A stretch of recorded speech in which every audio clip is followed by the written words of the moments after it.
이 여인의 가는 허리 옆에 그대의 푸른 배가 어찌 어울리겠소? 그대는 이제 내 눈에 들어오지도 않소. 만삭의 본처에게 남편이 던진 한마디였습니다.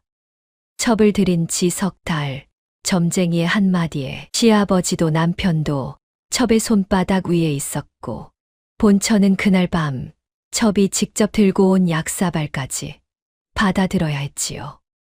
그런데 본처가 그 약사발을 받아들던 그 순간이 이 여인에게는 팔자가 피기 시작한 첫밤이었습니다. 구독과 좋아요를 눌러주시고 어디서 듣고 계신지 댓글에 남겨주세요. 그곳으로 행복과 사랑을 가득 담아 보내드리겠습니다. 자, 그럼 오늘도 감동적인 옛날 이야기 지금 바로 시작합니다. 옛날 옛적 한양 어느 마을에 좌랑대기라 불리는 큰 집이 있었습니다. 검정 기와의 흰 회벽이 단정하고 소슬대문에는 매번 깨끗이 닦인 청동고리가 달려 있었지요. 이 집의 안주인은 윤여원이라는 여인이었습니다. 친정이 윤씨인 본처라 하여 마을 사람들은 그를 윤씨 부인이라 불렀습니다. 본처의 나이가 25, 시집 온 지 어느덧 6해가 흘렀지요. 6해 동안 본처는 단 한 번도 늦잠을 잔 적이 없었습니다. 새벽 달기 울기 전에 일어나 시아버님 사랑채로 약차를 올리고 부엌 부뚜막에 손수불을 지피며 약방의 마른 약초들을 가지런히 살피는 것이 본처의 하루 시작이었지요. 마님 또 이리 일찍이 만삭의 몸이시거늘 어찌 새벽부터 부엌에 나오시는지요. 부엌 일을 거드는 늙은 종이 그렇게 입을 떼면 본처는 그저 단정히 미소만 지었습니다. 이 집의 안주인이니 마땅한 일이옵니다. 자네가 더 일찍 일어나면 그 후로는 내가 좀 늦어도 되지 않겠는가. 아이고 마님 그런 말씀을. 소인은 그저 일머슴이옵니다. 본처의 말투에는 흐트러짐이 없었습니다. 양반과 며느리로 자라며 친정에서 익힌 몸가짐이었지요. 본처의 친정은 작은 시골 가문이었으나 외삼촌 한 분이 한양에서 정승의 자리에 있을 만큼 본가의 격은 적지 않았습니다. 그러나 본처는 한 번도 친정 외삼촌의 그늘을 입에 올린 적이 없었습니다. 내 외삼촌이 정승이시라 한들 이 집 며느리의 도리는 내가 한 발 한 발 닦아 갈 것이니라. 본처가 시집 오던 날 친정 어머니께 올렸다는 그 말씀은 친정에서도 지금껏 회자되는 이야기였지요. 그만큼 본처는 도리에 곧고 사람의 정이 깊은 여인이었습니다. 남편 최영달은 이제 막 좌랑의 자리에 오른 젊은 양반이었습니다. 정육품, 그리 높은 자리는 아니나 앞날이 창창한 관직이었지요. 시집 온 처음 한두 해, 본처와 남편의 사이에는 도탑던정이 있었습니다. 부인의 약차는 어찌 이리 한결같이 향이 좋소. 남편이 그렇게 물으면 본처는 옅게 웃으며 답을 올렸지요. 서방님께서 좋아하시니 소첩이 더 정성을 들였사옵나이다. 내가 만일 벼슬이 더 높아진다. 한들 부인의 약차만 한 위로가 또 있을까 싶구려. 남편의 그런 말 한마디에 본처는 시집살이의 고됨을 잊곤 하였지요. 그러나 그 정은 점점 옅어졌습니다. 어쩌면 본처가 좀처럼 아이를 갖지 못한 까닭이었는지도 모르겠습니다. 6해 동안 본처의 자궁은 단 한 번도 새 생명을 잉태하지 못했고 시아버지 최경하 대감의 미간은 해가 거듭될수록 더 깊이 패였지요. 며느라 자식은 가문의 뿌리이니라. 뿌리 없는 나무가 어찌 가지를 뻗을 수 있겠느냐. 시아버지의 입에서 그 말이 처음 나온 것이 시집 온 지 4년이 되던 해였습니다. 본처는 그날 사랑채 마당에 엎드려 조용히 답을 올렸지요. 송구하옵나이다, 아버님. 소첩이 더 정성을 다하겠나이다. 그러나 시아버지의 한마디는 그 후로 계절이 바뀔 때마다 무게가 더해 갔습니다. 본처가 새벽마다 부엌에서 약차를 끓이는 손길에는 늘 작은 떨림이 있었지요. 그런데 시집 온 지 5해 만에 마침내 본처의 몸에 새 생명이 들어섰습니다. 약방을 정돈하던 어느 가을 아침, 본처는 메스꺼움에 손에 들고 있던 약초 단을 떨어뜨리고 말았습니다. 늙은 종이 놀라 달려왔고 본처의 얼굴빛을 본 종은 그 자리에서 무릎을 꿇었지요. 마님, 이런 경사가. 본처의 눈에 처음으로 진한 눈물이 고인 것이 그 새벽이었습니다. 남편은 그 소식을 듣고 그날 밤 본처의 손을 잡았습니다. 부인, 정말 고생이 많았소. 이제 한시름 놓이는구려. 시아버지의 미간은 그날 처음으로 펴졌고 사랑채에는 모처럼 따뜻한 바람이 돌았지요. 본처의 일상에도 보드라운 햇살이 깃들기 시작했습니다. 본처의 만삭이 가까워질 무렵까지만 해도 그 댁에는 흠잡을 데 없는 평화가 있었습니다. 그러나 평화란 본디 깨지기 위해 잠시 머무는 것임을 이 집 사람들은 곧 알게 됩니다. 본처가 만삭 7개월에 접어들던 어느 봄날 한양 어귀에 보따리 하나를 들고 들어선 여인이 있었습니다. 그 여인의 이름은 미향이라 하였지요. 나이는 22. 자칭 몰락한 양반가의 외동딸이라 하였으나 그 친정의 본향이 어디인지 부모의 이름이 무엇인지를 묻는 이는 없었습니다. 다만 그 여인의 얼굴 한 번만 본 사람이라면 어느 누구도 2번 묻기를 잊었지요. 세상에 그토록 고운 여인이 또 있을까 싶을 만큼 미향의 외모는 빛이 났습니다. 눈썹은 가는 붓으로 친히 그린 듯하였고 살결은 비단 위에 옅게 분을 바른 듯 희고 부드러웠지요. 허리는 한 손에 잡힐 듯이 가늘었고 입가에는 늘 옅은 미소가 머물러 있었습니다. 그런 여인이 어느 날 좌랑댁 사랑채 마당에 처음 발을 디뎠습니다. 시아버지의 옛 지인이 친히 데리고 온 손이라 하였지요. 시아버지는 처음에 그저 가벼이 차 한 잔을 권하였지요. 그러나 미향이 2잔째 차를 따르며 가는 손목을 살포시 굽히는 순간 시아버지의 눈빛은 더 이상 노인의 것이 아니었습니다. 내 손끝이 곱구나. 이 차도 내가 우려낸 게냐. 미향은 그저 옅게 미소만 지을 뿐이었지요. 미향이 좌랑댁에 처음 든 그 사흘째 저녁 시아버지는 아들 영달을 사랑채로 불렀습니다. 영달아, 저 아이를 어찌 보느냐. 남편은 한참을 머뭇거리다 답하였지요. 그 여인은 보기 드문 미색이옵니다. 아버님. 그러하다.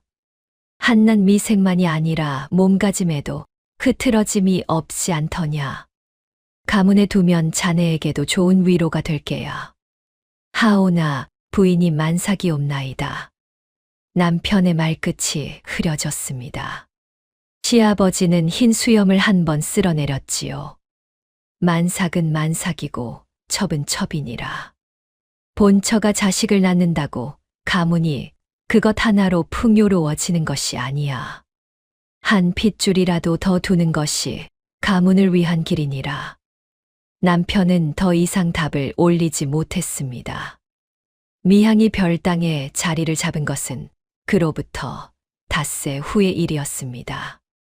본처는 별당에 처음 들어가 인사를 올린 그 여인의 손을 2손으로 받았지요. 마님께 이리 신세를 지게 되어 송구스럽사옵니다. 미향이 무릎을 굽혀 고개를 숙였습니다. 신세라니요, 별 말씀을. 한 가문 안에서 함께 지내게 되었으니 의지가 될 따름입니다. 본처의 말투에는 흐트러짐이 없었습니다.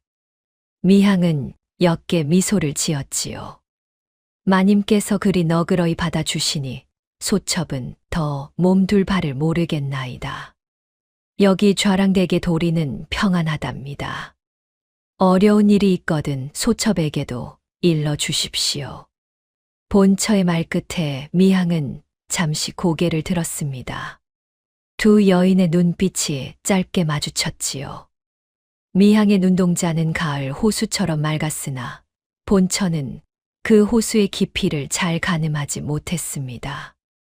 그날 밤 자기 방으로 돌아온 본처는 옷고름을 풀지 못한 채 한참을 자리에 앉아 있었지요. 어머니 생각이 났던 까닭이었습니다. 본처의 친정 어머니는 본처가 시집 오기 2해 전 세상을 떠난 분이었습니다.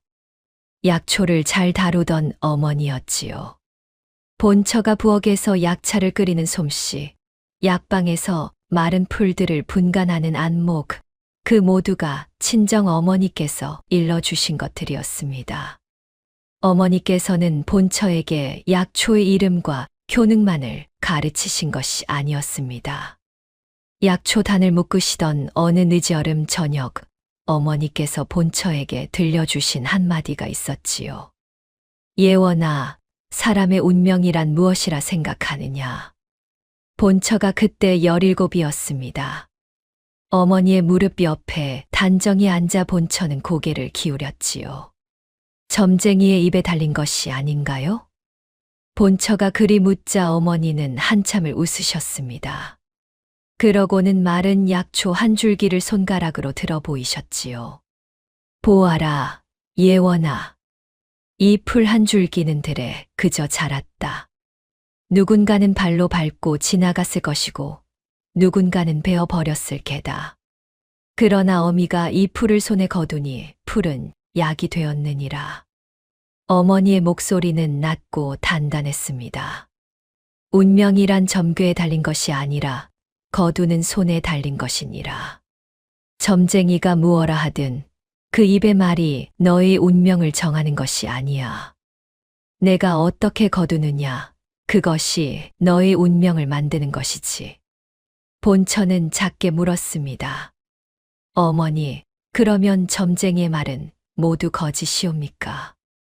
거짓이라고 말하는 것이 아니란다, 예원아. 어머니의 손가락이 마른 약초 단을 부드럽게 묶어갔지요. 점쟁이의 말이 맞는 때도 있고 틀리는 때도 있느니라. 그러나 그것이 너의 운명을 만드는 것은 아니라는 말이지. 너의 운명은 내가 짓는 것이란다. 제가 어떻게 짓사오리까? 어머니가 본처의 손을 들어 약초 단 위에 얹어 주셨지요. 이렇게 손으로 짓는 것이야. 점쟁이가 너의 미래를 일러주거든 그 말을 가만히 들어보거라. 그러나 그 말에 너의 손이 끌려가서는 아니 된다. 손이 끌려가는 운명은 너의 것이 아니라 점쟁이의 것이니라. 본처는 그제야 어머니의 눈을 가만히 들여다보았습니다. 어머니의 눈에는 슬픔도 두려움도 아닌 묘한 단단함이 있었지요. 본처는 그때 어머니의 그 말씀을 가만히 들었으나 마음에 깊이 새기지는 못했습니다.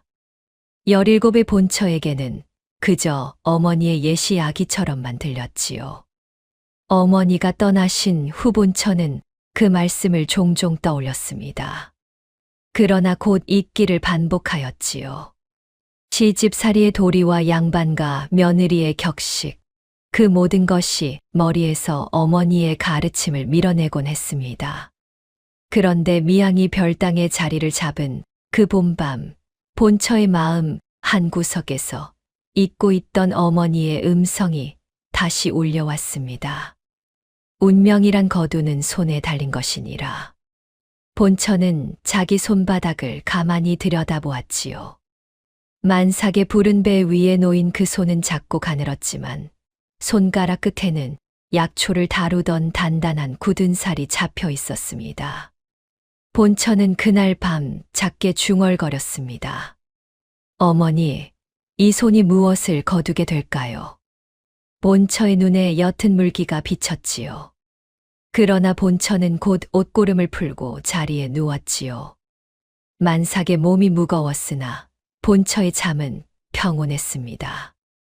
그날까지만 해도 본처는 자기 운명이 무엇을 거두게 될지 알지 못했지요.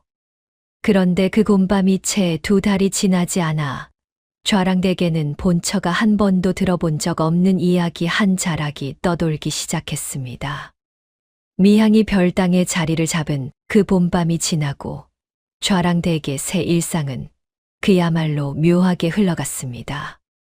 먼저 변화한 것은 사랑채의 공기였지요. 시아버지 최경하 대감은 아침마다 사랑채 앞마루에서 차를 들었는데 그 자리에는 늘 미향이 함께 있게 되었습니다. 미향은 검소한 흰 저고리에 옅은 연두색 치마를 입고 다소곳이 무릎을 꿇은 채 시아버지의 잔에 차를 따랐지요. 시아버지의 시선은 어느새 미향에 가는 손목과 옅은 미소에 머물러 있었습니다. 아버님, 오늘은 색이 좀 더 진한 듯하옵니다. 미향이 차를 따르며 그렇게 입을 떼면 시아버지는 흰 수염을 쓸어내리며 답하였지요. 내가 우려낸 차는 어찌 매일 다른 향이로구나. 소첩이 오늘은 소리풀 한 줌 더 넣었나이다. 소리피라 그 작은 손에 내 입맛이 매여 있는 듯하구나. 시아버지의 그런 말 한마디에 미향의 입가가 조금 더 깊게 굽었습니다. 그러나 그 미소는 시아버지에게 향한 것이 아니라 시아버지의 어깨 너머로 흐르는 어떤 그늘에게 향한 듯도 보였지요. 남편 최영달의 발걸음도 별당 쪽으로 점점 잦아졌습니다.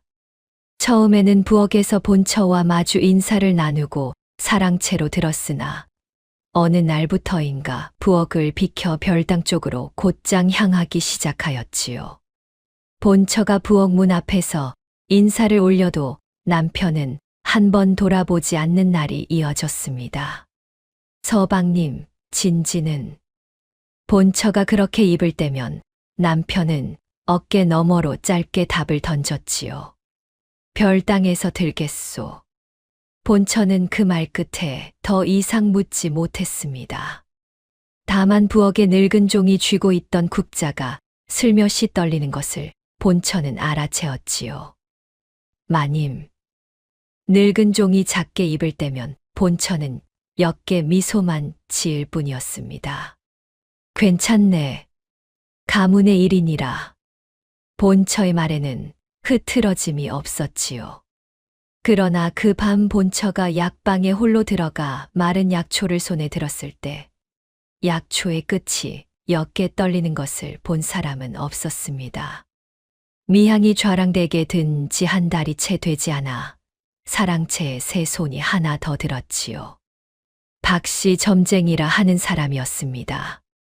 시아버지가 옛적부터 가끔씩 불러 점을 보던 인물이었는데 그 점쟁이의 점괘가 들어맞은 적이 있어 시아버지의 신임을 적잖이 받는 사람이었지요.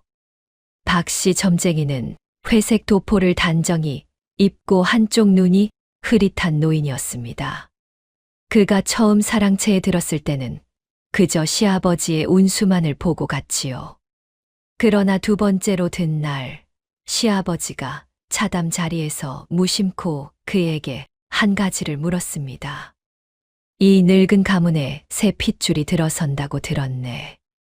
그 운수가 어떠한가? 박씨 점쟁이는 잠시 책을 펼치고 손가락으로 점대를 헤아렸지요. 그러고는 한참을 침묵하다 입을 열었습니다. 대감마님 송구한 말씀이오나 그 핏줄이 이 가문을 망친다는 점괘가 나옵니다. 시아버지의 차잔이 멈췄지요. 흰 수염이 천천히 떨렸습니다. 무어라 하였느냐? 태아의 사주가 가문의 명을 끊는 자리에 들어 있사옵니다. 이 핏줄이 세상에 나오면 좌랑댁의 대가 끊어진다는 점괘이옵니다. 박씨 점쟁이의 목소리는 낮고 단단했습니다. 본인이 정말로 그 점괘를 본 듯이 자연스러웠지요. 그러나 그날 점쟁이가 사랑채를 떠나며 별당 앞을 지날 때 별당 문이 잠시 열렸다가 닫혔던 것을 본 사람은 없었습니다. 대감마님 송구하옵나이다. 별당 안에서 작게 새어나온 말 한 줄. 그 말 끝에 시아버지의 가슴은 더 무겁게 가라앉았지요. 시아버지는 점쟁이가 떠난 뒤 곧장 남편을 사랑채로 불렀습니다. 영달아. 예, 아버님. 점쟁이의 말을 들었느냐? 어찌 그런 점괘가 나올 수 있겠나이까? 아버님. 남편의 말끝이 떨렸지요. 점쟁이의 점은 늘 들어맞던 점이었느니라. 가문의 명을 끊는 핏줄이라면 어찌 해야 한단 말이냐. 시아버지가 그렇게 한숨을 내쉬자 남편은 무릎 위에 두 손을 꽉 쥐었습니다. 그러나 그 두 손에는 본처의 만삭을 떠올리는 안타까움보다 별당의 미향을 생각하는 흔들림이 더 컸지요. 아버님, 소자도 마음이 어지럽나이다. 남편의 답은 자기 입에서 나왔으나 자기 마음에서 나온 것이 아니라는 것을 남편 자신도 알았습니다. 그날 밤 시아버지와 남편은 동시에 별당으로 발걸음을 옮겼지요. 미향은 두 사람을 위해 따로 차를 끓이고 있었습니다. 아버님, 서방님, 어찌 이리 한꺼번에 오시었나이까. 오늘은 마음이 어지러워 그러는구나. 가문의 어른들께서 어지러우시면 소첩도 어지럽나이다. 차 한 잔을 올리오니 부디 마음을 가라앉히시지요. 미향의 한마디에 시아버지의 미간이 잠시 풀렸지요. 남편의 흔들리던 두 손도 자기도 모르게 차잔을 받아들었습니다. 점쟁이의 말이 아무리 무겁다 한들 아버님과 서방님께서 계신 이 가문이 어찌 흔들리겠나이까. 소첩이 곁에서 모실 것이니 부디 평안하시지요. 내 말이 참으로 위로가 되는구나. 미향이 역게 미소를 지으며 답하였지요. 소첩의 손에 가문의 안녕이 달려있다면 어찌 작은 정성을 아끼겠나이까. 이튿날부터 시아버지의 미간은 다시 깊이 패였습니다. 본처가 새벽 약차를 올릴 때 시아버지는 한 모금을 들이켜고는 그저 잔을 내려놓을 뿐이었지요. 평소와 달리 본처를 한번 바라보는 시선에는 묘한 무게가 실려 있었습니다. 며느라. 시아버지가 본처를 부른 것은 사흘이 지난 어느 새벽이었지요. 예, 아버님. 본처는 사랑채 마당에 단정히 무릎을 꿇었습니다. 내 뱃속에 그것은 어찌 지내느냐. 시아버지의 물음에 본처는 잠시 고개를 들었지요. 시아버지의 눈빛이 평소의 것이 아니라는 것은 그 자리에서 단번에 알아챘습니다. 순산을 기다리고 있나이다, 아버님. 순산이라. 시아버지는 흰 수염을 한번 쓸어내렸을 뿐 더 이상 말을 잇지 않았지요. 그러나 본처의 가슴에는 작은 돌 하나가 얹힌 듯한 무게가 남았습니다. 그날 본처가 부엌으로 돌아갔을 때 늙은 종이 슬며시 본처의 옆에 다가왔지요. 마님. 본처는 약차를 끓이는 손을 멈추지 않은 채 답을 올렸습니다. 무슨 일인가? 사랑채에 손이 들었다 하옵나이다. 박씨 점쟁이라는 노인이 점괘를 들고 왔다고. 늙은 종의 목소리가 떨렸지요. 본처는 손에 든 약차의 향을 가만히 맡았습니다. 점괘는 점쟁이의 일이고 약차는 나의 일이니라. 그 두 가지를 섞지 말거라. 하오나 마님, 그 점괘가 되었네. 그만 가보거라. 본처의 말투에는 흐트러짐이 없었으나 약차 끓는 솥 위로 본처의 옅은 한숨이 한 줄 떠올랐지요. 본처가 약방으로 돌아가 마른 약초 단을 다시 묻기 시작할 때 어머니의 음성이 다시 머릿속에 울렸습니다. 점쟁이가 너의 미래를 일러주거든 그 말을 가만히 들어보거라. 그러나 그 말에 너의 손이 끌려가서는 아니 된다. 본처는 마른 약초 한 단을 손에 쥔 채 작게 중얼거렸지요. 어머니, 운명이란 거두는 손에 달린 것이라 하셨지요. 그러나 점쟁이의 말이 가문의 안주인을 흔들기 시작하면 이 손은 무엇을 거두어야 하는 것이옵니까? 대답해 줄 어머니의 음성은 더 이상 들리지 않았습니다. 본처는 자기 손가락 끝에 굳은 살을 가만히 들여다보았지요. 그 손은 어머니께서 일러주신 약초들의 향을 모두 기억하는 손이었지요. 마른 풀잎 하나를 코끝에 가져다 대면 본처는 그 풀이 사람을 살리는 풀인지 사람을 다치게 하는 풀인지를 단번에 가려낼 수 있었습니다. 친정에서 어머니의 무릎 옆에 앉아 익힌 그 안목이었지요. 본처는 그날 밤 별당의 미양에게 차 한 잔을 올리러 갔습니다. 같은 가문 안에 든 여인끼리 의를 다하고자 함이었지요.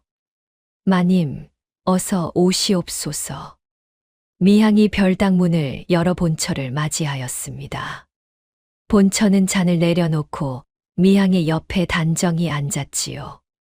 별당 안에는 미향의 비단 저고리가 가지런히 걸려 있었고 그 옆 작은 함 위에는 놀이개 한 점이 놓여 있었습니다. 미향이 본처의 잔에 차를 따라 주었지요. 그 손목은 여전히 가늘었습니다. 마님께서는 만삭이시니 차도 가벼운 것으로 드시지요. 고맙습니다. 그러나 별당의 차도 가문의 차이니 같은 차이지 어찌 다르겠습니까? 본처의 답에 미향이 잠시 차주전자를 멈추었지요. 마님께서는 말씀이 늘 단단하시옵나이다. 양반과 며느리의 도리는 단단함에 있다 하시던 어머니의 가르침이 떠올라 그러하옵니다. 어머니께서는 일찍이 가셨다고 들었나이다. 미향의 한마디에 본처는 잠시 미향의 눈을 들여다보았습니다. 미향의 시선은 어느새 놀이개 쪽으로 살짝 미끄러져 있었지요. 예. 2해 전에 가셨지요. 소첩 또한 어머니께서 일찍이 가셨나이다. 그래서 이 놀이개를 더 곁에 두는 것이옵나이다. 마님께서도 어머니의 정을 늘 그리워하시지요. 미향의 답은 흐트러짐이 없었으나 그 답을 마치는 순간 미향의 손이 놀이개를 한 번 매만지는 듯하였습니다. 본처의 시선이 그 놀이개에 잠시 머물렀지요. 놀이개의 매듭은 한양 솜씨가 아니었습니다. 둥근 형태로 매여 있되 안쪽으로 한 번 더 꼬여 들어간 모양이 본처가 친정 어머니께 시집 가기 전 잠시 익혀본 적 있는 어느 고을의 옛 매듭법을 닮았지요. 다만 그 고을의 이름은 본처도 잊은 지 오래였습니다. 마님께서 그 놀이개를 자주 들여다보시옵나이다. 미향이 옅게 입을 떼었지요. 본처는 시선을 거두며 옅게 미소만 지었습니다. 매듭이 정성스럽기에 그저 보았을 따름입니다. 그러하옵니까? 소첩이 어릴 적 어머니께 받은 것이라 늘 곁에 두고 있나이다. 미향의 답은 흐트러짐이 없었지요. 그러나 어머니라는 단어를 말하는 그 입가가 잠깐 굳어졌다는 것을 본처는 알아챘습니다. 본처는 더 이상 묻지 않았지요. 다만 자기 방으로 돌아가는 길 위에서 본처는 한 가지 생각만을 가만히 곱씹었습니다. 저 놀이개의 매듭은 어디서 본 것이런가. 본처의 발걸음은 가벼웠으나 마음 한구석에는 아직 형체 없는 의심이 작게 자리 잡기 시작하였지요. 그리고 그 의심이 형체를 갖추는 데까지는 그리 긴 시간이 걸리지 않게 됩니다. 미향이 들어온 지 석 달이 가까워지던 어느 늦은 밤, 좌랑댁에는 마침내 그의 일이 벌어졌습니다. 남편이 본처의 방으로 들어선 시각은 자정이 가까웠지요. 본처는 만삭의 몸으로 옷고름을 풀지 못한 채 자리에 앉아 있었습니다. 남편의 얼굴은 술이 살짝 오른 듯 붉었고 그 뒤에 미향이 약사발을 받들고 따라 들어왔지요. 부인, 잠시 자리에 조용히 앉으시오. 본처는 자세를 가다듬었습니다. 예, 서방님. 남편이 본처의 앞에 앉았지요. 그러나 그 시선은 본처가 아니라 자기 발끝을 향해 있었습니다. 오늘은 부인께 솔직히 말할 게 있소. 본처의 가슴이 한 박자 늦게 뛰었지요. 무슨 말씀이시옵나이까. 이 여인의 가는 허리 옆에 그대의 푸른 배가 어찌 어울리겠소. 그대는 이제 내 눈에 들어오지도 않소. 남편의 말끝이 흔들리지 않았습니다. 본처는 두 손을 가지런히 모은 채 그 말씀을 끝까지 들었지요. 서방님, 이 말씀을 어찌 만삭의 부인 앞에서 하시는 것이옵니까? 이미 말한 게요. 점쟁이의 점괘를 들었소. 그 점괘가 맞다는 것을 아버님도 나도 의심하지 않소. 그대 뱃속에 그것은 가문의 화근이요. 점쟁이의 입 하나로 가문의 핏줄을 의심하시는 것이옵니까? 본처의 답에 남편의 미간이 잠시 굳었습니다. 부인 솔직히 말하리다. 이 가문에서 내가 부인을 만난 지도 6해요. 그 6해 동안 부인은 가문에 부족함이 없었소. 서방님, 그 말씀이 어찌 오늘의 일이 무겁사옵나이까. 6해의 정이 무겁기에 솔직히 말하는 것이요. 미향이 들어온 지 3달, 가문은 이미 다른 빛을 띠고 있소. 그 빛을 가리는 것이 부인이라면 어찌해야 한단 말이오. 남편의 말끝이 잠시 떨렸지요. 그러나 그 떨림은 본처에 대한 미안함이 아니라 미향을 향한 결심이었습니다. 부인, 가문의 운명이 걸린 일이요. 점쟁이의 말이 옳다면 부인께서도 가문을 위해 결단을 내리셔야 하오. 결단이라 하시면 미향이 가져온 약을 드시오. 이는 부인을 해치자는 것이 아니라 그 화근을 끊자는 것이요. 부인의 몸도 함께 지키는 약이라 들었소. 남편의 입에서 그 말이 떨어지자 미향이 무릎을 굽혀 본처의 앞에 약사발을 내려놓았지요. 마님, 가문의 평안을 위해 소첩이 손수 약을 다렸사옵나이다. 부디 한 모금만 드시지요. 마님과 가문 모두 평안해지는 길이옵나이다. 미향의 목소리는 옅었습니다. 그러나 본처는 그 목소리 끝에 잠시 다른 무게가 실려 있는 것을 느꼈지요. 이 약은 무엇으로 달인 것이옵니까? 본처가 작게 물었습니다. 안태탕에 가문의 안녕을 더한 것이옵니다. 마님의 몸을 평안케 하는 약이옵나이다. 미향의 답에 본처는 잠시 미향의 눈을 들여다보았지요. 미향의 미소는 흐트러짐이 없었으나 그 미소 뒤에 옅게 흐르는 무엇이 있었습니다. 마님, 식기 전에 어서 드시지요. 미향이 한 번 더 권하였지요. 본처는 천천히 약사발을 받아들었습니다. 만삭의 부른 배 위에 놓인 본처의 두 손이 약사발의 무게로 옅게 떨렸지요. 약사발에서는 옅은 김이 피어올랐습니다.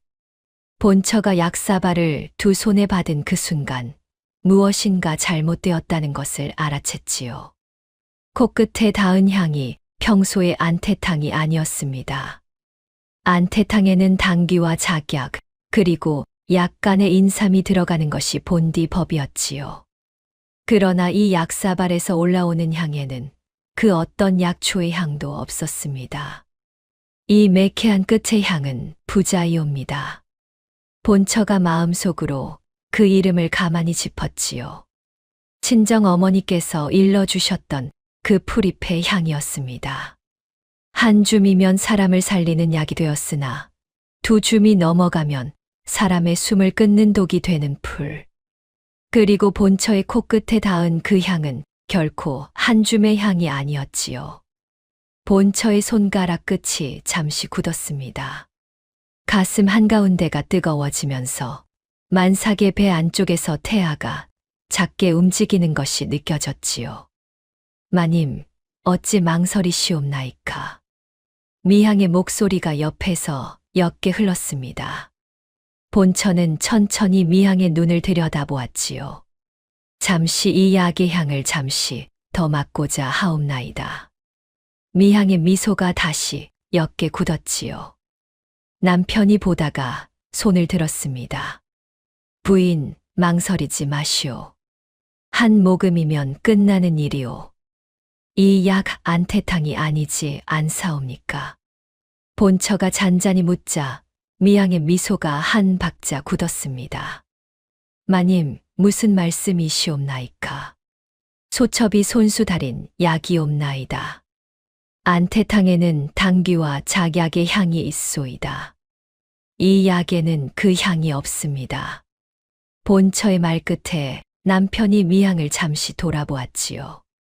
그러나 미향이 옅게 웃으며 답하였습니다. 서방님, 마님께서 만삭이라 코가 예민해지신 듯하옵니다.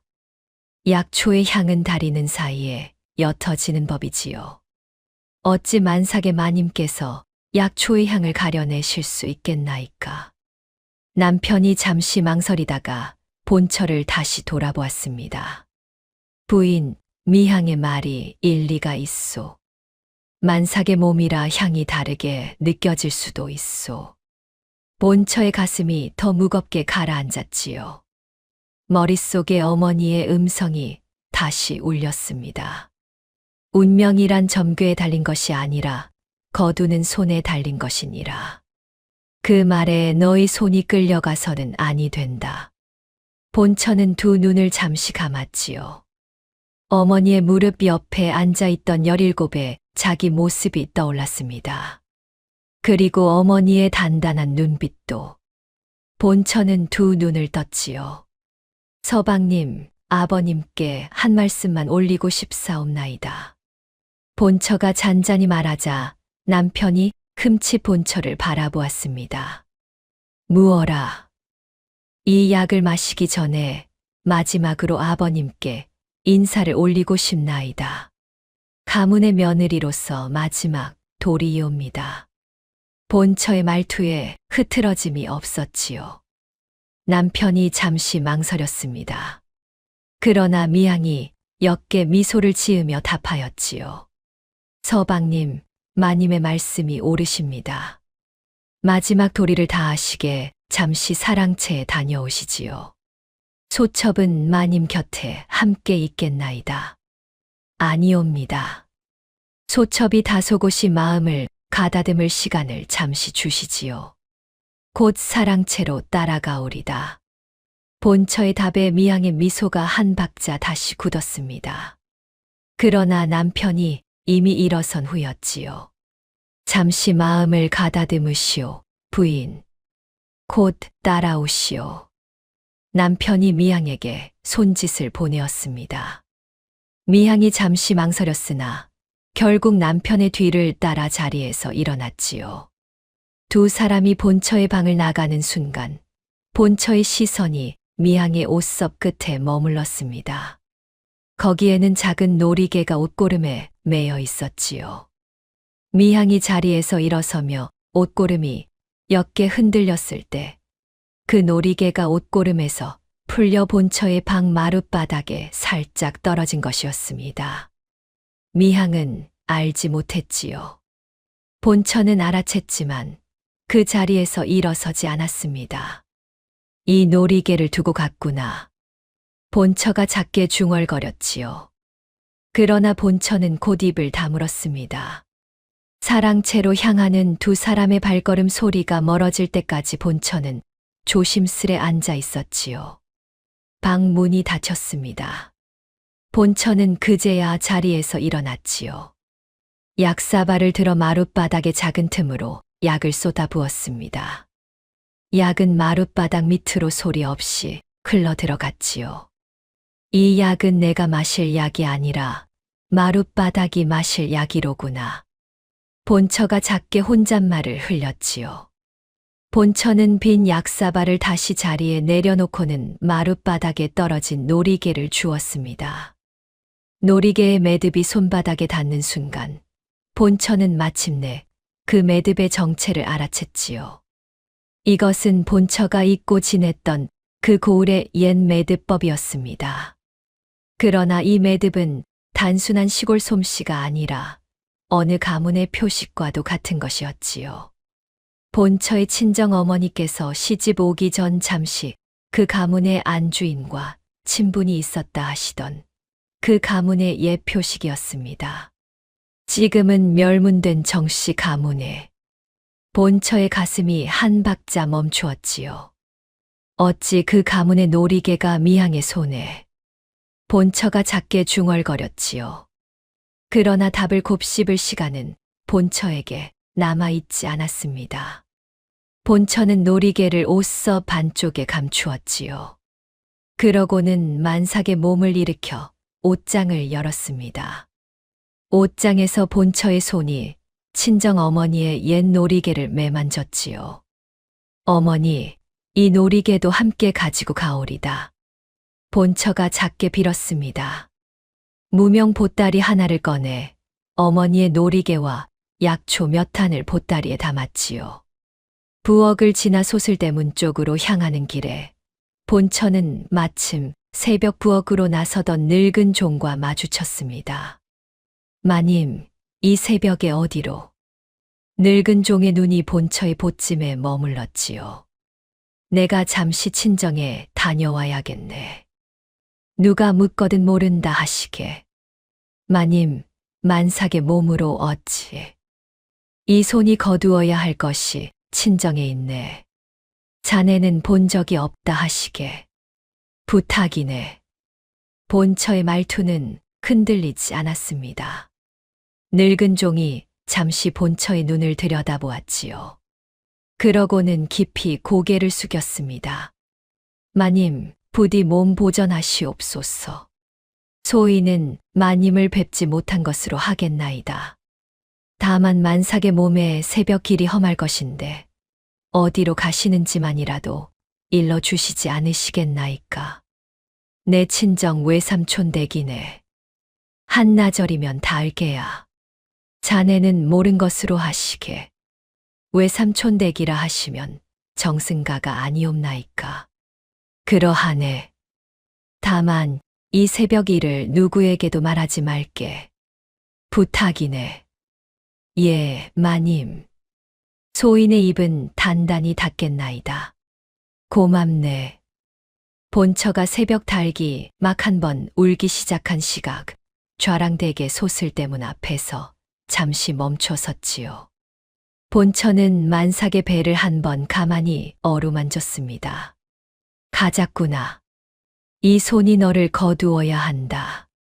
본처가 작게 속삭였지요. 그러고는 소슬대문 밖을 향해 다시 한 번 빌었습니다. 이 가문이 닫아버린 문, 친정이 다시 열어주옵소서. 본처의 발걸음이 처음으로 좌랑댁의 소슬대문 밖으로 한 발 내디뎠습니다. 그 한 발이 본처의 운명을 처음으로 본처의 손에 넘기는 한 발이었지요. 새벽 길은 차가웠습니다. 그러나 본처의 발걸음은 점점 단단해졌지요. 본처의 보찜 안에서 미양이 떨어뜨린 그 놀이개가 옅게 흔들렸습니다. 새벽 길을 걸어 본처가 외삼촌 댁에 도착한 것은 한낮이 다 되어서였습니다. 만삭의 몸으로 한나절을 걸어왔으니 본처의 발은 부어있고 옷자락은 새벽 이슬에 무거워져 있었지요. 윤정수 정승댁의 소슬대문이 본처의 시야에 들어왔을 때 본처는 한 번 깊은 숨을 내쉬었습니다. 누구신지요? 대문 앞 종이 본처를 보고 멈칫하였지요. 만삭의 양반과 여인이 보찜 하나를 들고 새벽길에 서 있는 모습이 흔치 않았던 까닭이었습니다. 내 외삼촌 윤정승 대감을 뵙고자 하네. 윤예원이라 전해주시게. 본처의 말투에는 흐트러짐이 없었지요. 종이 잠시 본처의 얼굴을 들여다보다가 깊이 고개를 숙였습니다. 잠시만 기다리시옵소서, 마님. 종이 소슬대문 안으로 사라진 지 얼마 되지 않아 안에서 큰 발걸음 소리가 났지요. 외삼촌 윤정수 정승이 직접 소슬대문 밖으로 나선 것이었습니다. 흰 수염, 두텁고 깊은 눈빛, 두루마기 한 자락을 채 정돈하지 못한 채였지요. 외삼촌의 시선이 본처의 만삭의 배에 닿는 순간 외삼촌의 두 눈에 무엇이 비쳤습니다. 그리고 외삼촌은 한마디 말 없이 본처의 양 어깨를 두 손으로 받쳤지요. 예원아. 외삼촌의 목소리가 떨렸습니다. 외삼촌. 본처의 두 눈에 처음으로 새벽 이슬보다 무거운 눈물이 한 방울 떨어졌지요. 어찌 이 새벽 만삭의 몸으로 한나절을 걸어왔단 말이냐. 외삼촌, 이 조카를 잠시 거두어 주시옵소서. 본처의 말끝에 외삼촌이 두 손에 더 힘을 주었지요. 그러고는 본처의 보찜을 받아들었습니다. 예원아, 이 집이 너의 집이니라. 내 누이의 딸이 만삭의 몸으로 새벽길에 선 까닭이 무엇이든 이 외삼촌이 거두어 주마. 어서 안으로 들거라. 감사하옵나이다, 외삼촌. 본처가 외삼촌의 부축을 받으며 소슬대문 안으로 한 발을 디뎠습니다. 그 한 발이 본처가 좌랑댁에서 빠져나온 후 처음으로 안전한 땅을 디딘 한 발이었지요. 외삼촌 댁 안채로 본처가 들어선 후 외삼촌은 본처를 사랑채로 안내하지 않았습니다. 따로 마련된 안채의 가장 깊은 방으로 안내하였지요. 예원아, 우선 따뜻한 차 한 잔을 들고 마음을 가다듬거라. 이야기는 천천히 들어도 되니라. 외삼촌이 그렇게 말하고는 친히 따뜻한 차를 내어주었습니다. 본처는 두 손에 차를 받쳐 들고 한 모금을 들었지요. 그제야 본처의 어깨가 처음으로 무너졌습니다. 외삼촌 소첩이 좌랑댁에서 도망쳐 왔나이다. 본처의 목소리가 떨렸지요. 도망이라 하였느냐? 예. 시아버지와 서방님께서 점쟁이의 점괘에 흔들려 소첩의 뱃속의 아이를 화근이라 하셨나이다. 첩이 약사발을 들이밀었고 그 약은 부자 향이 짙은 독약이었나이다. 본처의 입에서 그 말이 나오자 외삼촌의 흰 수염이 천천히 떨렸습니다. 외삼촌의 두 눈에 무엇이 차가워졌지요. 부자라 하였느냐? 예. 어머니께서 가르쳐 주신 그 풀의 향이었나이다. 한 줌이면 약이 되나 두 줌이 넘으면 독이 되는 풀, 그 두 번째 줌의 향이 짙게 났나이다. 그 약을 마셨느냐? 마시는 척하며 마룻바닥에 쏟고 첩이 떨어뜨린 놀이개 하나를 챙겨 새벽길을 나섰나이다. 외삼촌의 두 눈이 더 깊어졌지요. 그러고는 본처의 두 손을 가만히 잡았습니다. 예원아, 너는 그 가문에서 살아남은 것이 아니라 그 가문을 살려낸 게야. 만삭의 몸에 그런 결단을 내릴 줄 아는 손은 흔치 않으니라. 외삼촌, 이 외삼촌이 모든 것을 거두어 주마. 우선 몸을 평안케 하거라. 그 점쟁이 일이며 첩의 놀이개 일은 이 늙은이가 천천히 따져보마. 외삼촌의 한마디에 본처의 어깨가 잠시 가벼워졌지요. 그러나 외삼촌의 다음 한마디는 그 가벼움을 다시 무겁게 만들었습니다. 예원아, 한 가지는 단단히 일러두마. 이 정승가의 소슬대문이 너의 시아버지의 손에서 완전히 멀리 있다고 생각하지는 말거라. 시아버지의 가문이 너의 행방을 알아챈다면 정승의 직책으로도 막아 내기 쉬운 일이 아닐 게다. 정승은 법의 자리지 무력의 자리가 아니니라.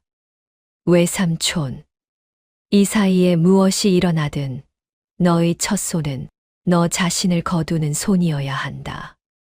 그것만 잊지 말거라. 본처가 외삼촌의 두 손을 다시 가만히 잡았지요. 외삼촌은 본처의 두 손을 놓지 않으며 한마디를 더 보태셨습니다. 예원아, 그 시아버지께서 점쟁이의 점괘에 그토록 흔들리는 까닭이 무엇인지 너는 아느냐? 어찌 그 까닭을 알겠나이까. 점쟁이의 입은 누구의 입이 되어 있는지를 보아야 한다. 점괘는 점쟁이의 것이 아니라 점쟁이의 입을 사는 자의 것이니라. 너의 시아버지께서 옛적 그 점쟁이의 점괘로 한 가문을 멸하셨다는 이야기를 이 늙은이는 잊은 적이 없다. 본처의 가슴에 무엇이 무거워졌지요. 한 가문을 멸하셨다 하시면 지금은 천천히 듣지 말거라. 그 가문의 이름은 송영감이 너에게 알려줄게야. 이 집에는 늙은 종 하나가 별채에 살고 있다. 너의 어머니께서 시집 오기 전 잠시 인연이 있었던 옛 가문의 충신이지. 며칠 몸을 평안케 한 다음 그 노인을 만나보거라. 옛 가문의 충신이라 하시면 천천히 알게 될 게야. 우선은 쉬거라. 외삼촌이 방을 나가셨지요. 그러나 사랑채로 향하시는 외삼촌의 흰 수염은 그 새벽부터 처음으로 단정함을 잃고 있었습니다. 정승의 권한이라 하나 가문의 며느리를 영원히 외가에 안고 있을 수는 없다는 것을 외삼촌은 누구보다 잘 알고 계셨지요. 좌랑댁의 사람이 정승가에 닿는 것은 시간 문제일 뿐이었습니다. 본처는 한 손으로 자기 옷서 반쪽을 가만히 매만졌습니다. 그 안에는 미향이 떨어뜨린 놀이개가 단단히 감추어져 있었지요. 본처가 외삼촌 댁에서 몸을 평안케 한 지 사흘이 지난 어느 아침 외삼촌이 본처를 별채로 데려갔습니다. 별채의 문을 여니 작은 방 한가운데 흰 머리의 노인이 앉아 있었지요. 등은 굽어 있었으나 눈빛은 형형하였습니다. 노인은 본처를 보자마자 자리에서 일어나 깊이 고개를 숙였지요. 마님, 처음 뵙겠나이다. 송영감이라 하옵나이다. 송영감이라 하셨소이까. 예. 정승 대감마님께서 이 늙은이를 거두어 주신 지 10여 년이 되옵나이다. 정승 대감마님께 무엇으로 보답해야 할지 늘 그저 이 자리에 앉아 있었나이다. 송영감의 말투는 노인 조력자의 그것이었지요. 본처는 송영감의 옆에 가지런히 앉았습니다. 송영감, 외삼촌께서 어르신이 소첩에게 보여줄 것이 있다 하셨나이다.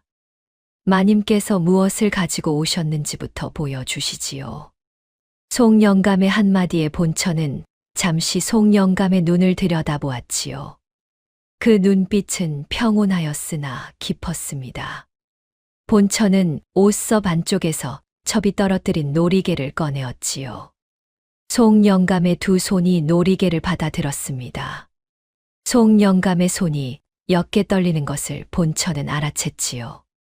송영감이 한참을 놀이개의 매듭을 들여다보다가 천천히 입을 열었습니다. 마님, 이 놀이개를 어디서 얻으셨나이까? 좌랑댁의 첩, 미양이라는 여인이 떨어뜨린 놀이개이옵나이다. 본처의 답에 송영감의 두 손이 잠시 떨렸지요. 송영감이 놀이개를 가슴에 가만히 안았습니다. 마님. 송영감의 두 눈에 흰 머리 노인의 눈물이 가만히 차올랐지요. 이 매듭은 옛 정씨 가문의 안주인 마님께서 직접 매신 매듭이옵나이다. 정씨 가문이 멸문되던 그 밤 안주인 마님께서 강보의 어린 따님께 이 놀이개를 채워주셨다고 들었나이다. 그 따님이 유모의 손에 살아남았다는 소문은 들었으나 그 후 어디로 가셨는지는 이 늙은이도 알지 못하였지요. 본처의 가슴이 한 박자 무겁게 멈추었습니다. 송영감, 그 따님이 살아남았다고 하시면 지금 어디 계실까요? 송영감이 본처의 두 눈을 가만히 들여다보았지요. 그러고는 한참을 침묵하다 작게 답하였습니다. 마님께서 들고 오신 그 놀이개를 본 순간 이 늙은이는 한 가지를 알게 되었나이다. 그 따님은 좌랑댁의 첩, 미양이라는 그 여인이옵나이다. 본처의 두 눈에 처음으로 깊은 충격이 비쳤지요. 그러나 그 충격은 다음 한마디에 더 깊어졌습니다. 그리고 그 정씨 가문을 멸문시킨 자가 누구인지 마님께서는 곧 알게 되실 것이옵나이다. 송영감의 한마디에 본처의 손가락 끝이 잠시 굳었지요. 본처는 천천히 송영감의 다음 말을 기다렸습니다. 그러나 송영감은 더 이상 말을 잇지 않으셨지요. 다만 옷섭 안쪽에서 작은 서찰 한 통을 꺼내어 본처의 앞에 가만히 놓았습니다. 이 서찰을 천천히 읽으시지요. 마님께서 알아야 할 모든 것이 그 안에 적혀 있나이다. 본처의 손이 그 서찰을 받아들었습니다. 서찰의 무게가 한 권의 책보다 더 무겁게 느껴졌지요. 송영감, 정씨 가문이 멸문된 까닭을 한마디로 일러 주실 수 있겠나이까? 본처가 작게 물었습니다. 송영감이 한참을 침묵하다 답하였지요. 한 가문의 멸문에는 한 가문의 욕심이 따르는 법이지요. 정씨 가문은 옛 권력 다툼에 무고히 휘말려 멸하셨나이다. 그 일을 주도한 자는 지금도 한양 어느 가문의 사랑채에 곱게 앉아 계실 것이옵나이다. 송영감의 답에 본처의 손가락 끝이 다시 굳었습니다. 그 자의 이름을 일러 주실 수 있겠나이까? 마님께서 이미 짐작하고 계실 것이옵나이다. 다만 이 늙은이의 입으로는 그 이름을 함부로 올리지 못하나이다. 서찰에 적혀 있사오니 천천히 보시지요. 본처가 송영감의 두 눈을 가만히 들여다보았지요. 그 눈빛에는 옛 가문의 깊은 슬픔이 한 줄로 흐르고 있었습니다. 본처가 외삼촌댁 별채에 앉아 그 서찰을 펼치려는 그 순간 좌랑댁에서는 본처가 사라진 것을 알아챈 첫 미양이 첫 분노의 한마디를 흘리고 있었습니다. 그 만삭에 그것이 어디로 갔단 말이냐. 좌랑댁 본처의 방에 들어선 미양의 얼굴이 처음으로 옅은 미소를 잃었지요. 마룻바닥에는 빈 약사발이 가만히 놓여 있었고 약사발 안에는 약 한 방울이 남아 있지 않았습니다. 분명히 약을 마시는 모습을 보고 사랑채로 갔거늘 미향의 입에서 작은 분노가 흘렀지요. 그러나 미향은 곧 입가에 미소를 다시 매만졌습니다. 이 가문의 만삭의 며느리가 멀리 갈 수는 없으리라. 어디로 갔는지 천천히 찾아내 주마. 미향의 한마디에 별당의 그림자가 옅게 어두워졌지요. 본처는 송영감의 별채에서 그 서찰을 천천히 펼쳤습니다. 서찰의 종이가 옅은 누런 빛이었지요. 10년이 넘게 곁에 두었던 누런 빛이었습니다. 본처의 두 손이 그 종이를 받쳐 들자 송영감이 옆에서 작게 입을 떼었지요. 마님, 그 서찰은 이 늙은이가 10년 전 정승대감 마님께 처음 들어왔을 때 손수 쓴 것이옵나이다. 정씨 가문의 멸문에 관한 모든 것을 잊지 않으려고 적어둔 것이옵나이다. 10년 전이라 하셨소이까. 예. 이 늙은이가 정씨 가문의 작은 청직이었사옵나이다. 정씨 가문이 멸문되던 그 밤 강보의 어린 따님께 자장가를 불러드리던 자가 이 늙은이옵나이다. 송영감의 목소리에는 옛 가문의 깊은 슬픔이 흘렀습니다. 본처가 서찰의 첫 줄을 천천히 읽기 시작하였지요. 서찰은 작은 글씨로 빽빽이 적혀 있었습니다. 첫 줄에는 정씨 가문이 멸문된 해와 그 까닭이 적혀 있었지요. 다음 줄에는 그 멸문을 주도한 자의 이름이 차분히 적혀 있었습니다. 좌랑 최영달에 붙인 한성 좌찬성 부지사 최경하. 본처의 두 눈의 충격이 한 줄로 비쳤지요. 손가락 끝이 종이의 가장자리를 옅게 떨었습니다. 시아버지께서. 본처가 작게 중얼거렸지요. 송영감이 천천히 답하였습니다. 예. 20여 년 전 한양에서 권력 다툼이 있었사옵나이다. 그 다툼의 결과로 정씨 가문은 무고히 멸하셨나이다. 그 일을 주도하신 자가 지금의 좌랑댁 시아버지이옵나이다. 점쟁이의 점괘로 한 가문을 멸하셨다 하신 외삼촌의 말씀이 이것이옵니까? 그러하옵나이다. 박씨 점쟁이는 옛적에도 가짜 점괘를 올려 정씨 가문에 영모의 누명을 씌운 자이옵나이다. 시아버지께서 그 점쟁이를 옛적부터 신임하신 까닭이 바로 그것이지요. 본처의 가슴이 한 박자 더 무겁게 가라앉았지요. 서찰의 다음 줄에는 또 다른 정보가 적혀 있었습니다. 정씨 가문의 강보의 어린 따님 정연이는 유모의 손에 살아남았다.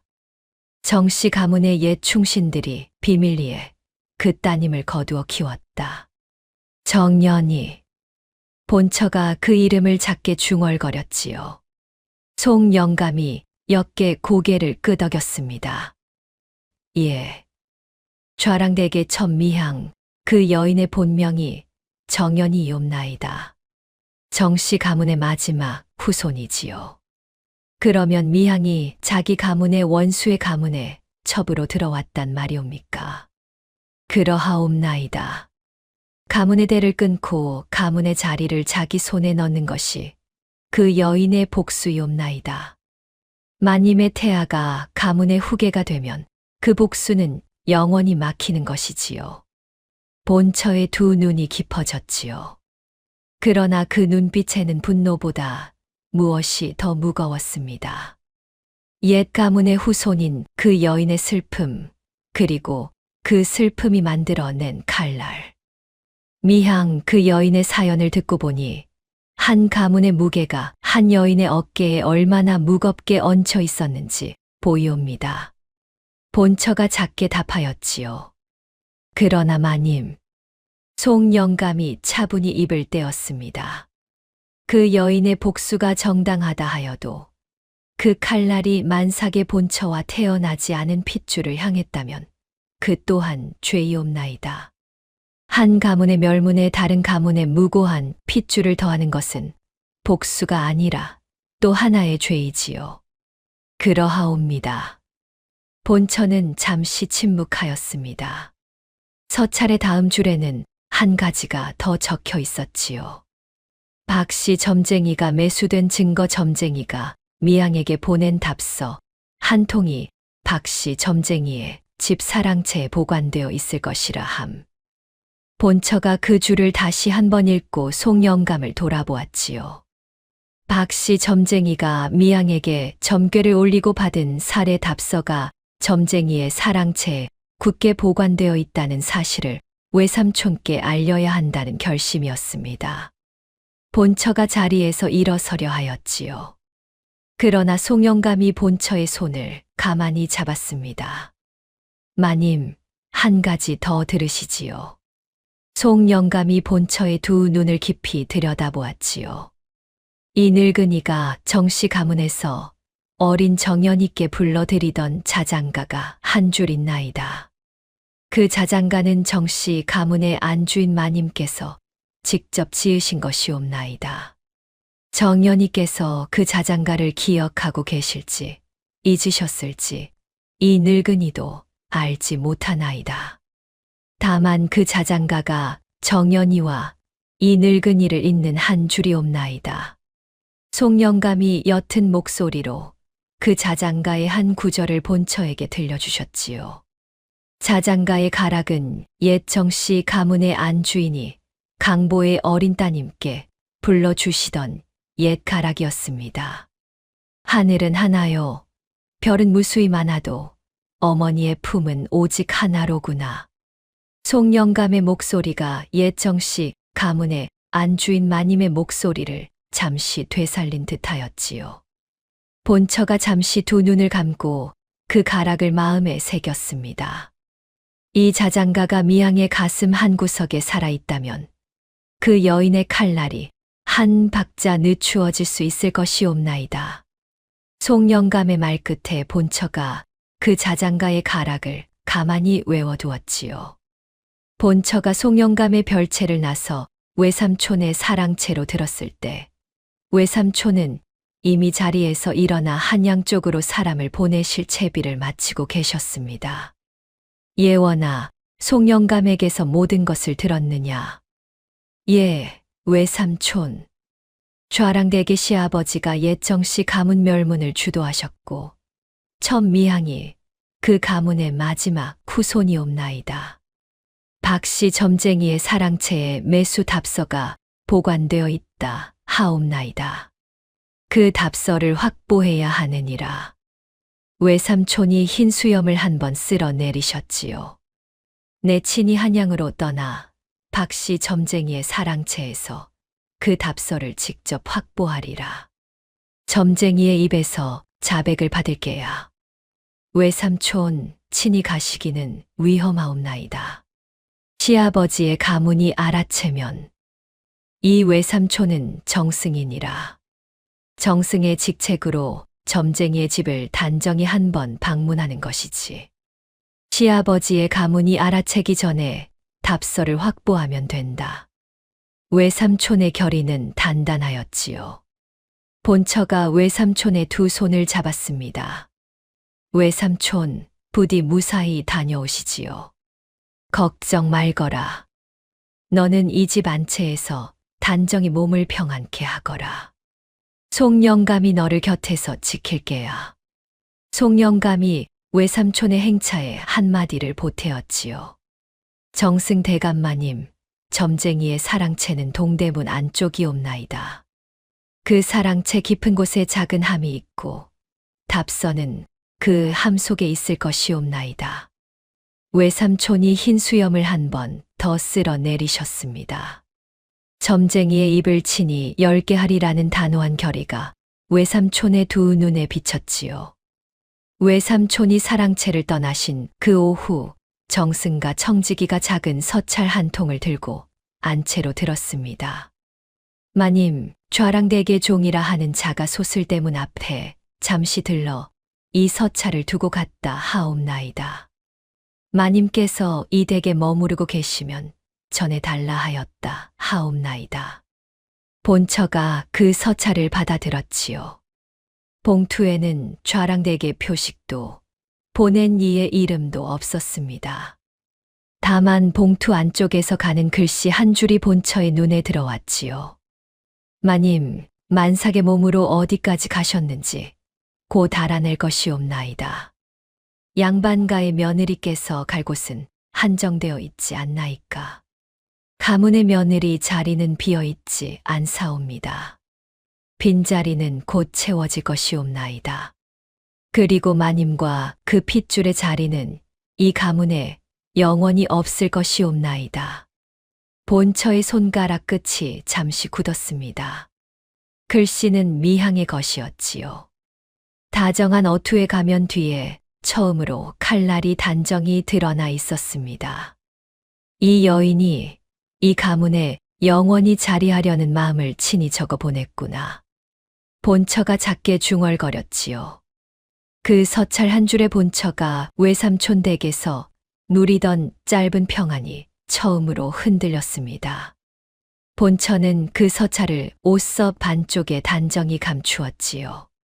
외삼촌께는 한양에서 답서를 확보하시고 돌아오신 후에 보여 드리리라 마음먹었습니다. 본처가 안채의 깊은 방에서 만삭의 배를 한번 가만히 어루만지고 있었지요. 그러나 같은 시각 좌랑댁에서는 미향이 좌랑댁의 종들을 한양 각처로 풀어보내고 있었습니다. 한양과 그 인근에서 만삭의 양반과 여인이 머물고 있는 곳을 모조리 찾아내거라. 친정이건 외가건 모든 곳을 단정히 살펴라. 미향의 목소리는 평소의 옅은 미향이 아니었지요. 미향의 두 눈에는 처음으로 정씨 가문의 옛 칼날이 한 줄로 비치고 있었습니다.